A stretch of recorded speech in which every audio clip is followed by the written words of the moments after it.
Աստվածաշնչյան ընթերցանություն, ամենառավոտ, Չարլզ Սպերջեն, նոյեմբերի 8 Ընդունեցիք Քրիստոս Հիսուս Տիրոջը, Կողոսացիս 2:6 Հավատը կարելի է ընդունել, այն չի կարելի վաստակել։ Ընդունելով հավատը, մենք այն ստանում ենք որպես պարգև։ Ինչպես հողը ներծծում է անձրևաջուրը, ծովը ընդունում է գետերը, իսկ գիշերն ընդունում է աստղային լույսը, այնպես էլ մենք, ոչինչ չտալով, դառնում ենք Աստծո շնորհքի համամասնակիցը։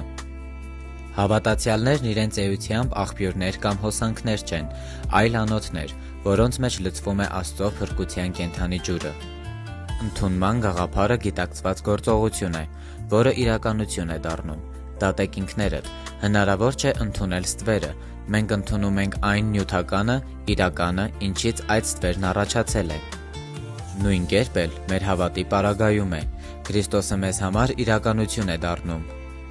Երբ մենք դեռ հավատ չունեինք, Քրիստոսը մեզ համար ընդամենը անուն էր, անհիշելի ժամանակներում ապրած խորհրդավոր անձ։ Սակայն հավատի շնորհիվ նա դառնում է մեր սրտում ապրող իրական անձ։ Ընդունել նշանակում է նաև սկսել իշխել։ Այնինչ ես ընդունում եմ, դառնում է իմ սեփականությունը, վերագրվում է ինձ։ Երբ ես ընդունում եմ Հիսուսին, նա դառնում է իմ փրկիչը, եւ ոչ կյանքը, ոչ մահը իզորու չեն նրան ինձանից խլելու։ Քրիստոսին ընդունել նշանակում է ստանալ նրան որպես Աստծո անհատույց պարգև, նրան սեփական սրտում տեղ հատկացնելու համար։ Փրկությունը այլ բան չէ, քան հրաշք, երբ կույրը սկսում է տեսնել, խուլը սկսում է լսել, իսկ մահացածը հարություն է առնում կյանքի համար։ Բայց մենք ստացել ենք ոչ միայն այս օրհնությունները, մենք ընդունել ենք անձամբ Հիսուս Քրիստոսին։ Կասկածից վեր է այն, որ նա մեզ պարգևել է կյանք, ներել է մեր մեղքը, մեզ է վերագրել իր արդարությունը։ Այս ամենը չափազանց թանկ է մեզ համար, բայց մեր ուրախությունը միայն դրանում չէ։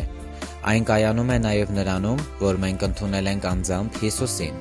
Աստծո որդին ներհոսել է մեր մեջ, եւ մենք ընդունել ենք նրան եւ յուրացրել։ Ինչ անծայրածիր է Հիսուսն իր սիրով, որովհետև նույնիսկ երկինքն իզորու չէ նրան իր մեջ ամփոփելու։